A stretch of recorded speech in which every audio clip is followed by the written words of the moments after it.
COMELEC is hoping Congress will decide soon on whether or not to push through with the barangay and Sangguniang Kabataan elections this October. The idea of postponing the polls follows the push for the convening of a constituent assembly to amend the Constitution. More details from Ria Fernandez. Most of the so-called supermajority of the House of Representatives favor the postponement of Barangay and Sangguniang Kabataan or SK elections on October 31. This is after House Speaker Pantaleon Alvarez asked them in a caucus last Tuesday. Nevertheless, 3 House Deputy Speakers strongly opposed the postponement. Ang consensus ay hindi pa maliwanag.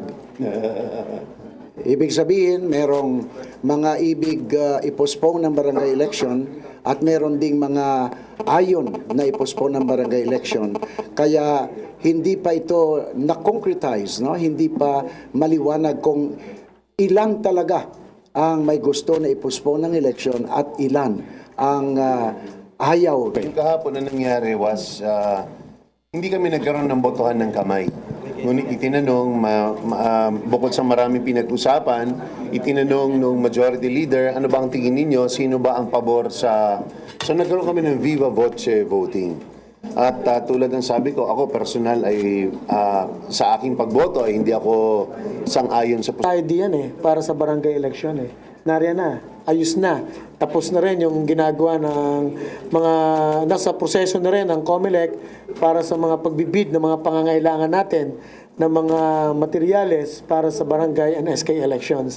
Kaya dire-diretso na ito. Hindi, wag na nating pigil. The move to conduct elections to a later date started when President Rodrigo Duterte eyed Constitutional Convention or CONCON as a means to amend the Constitution and to eventually change the form of government to federalism.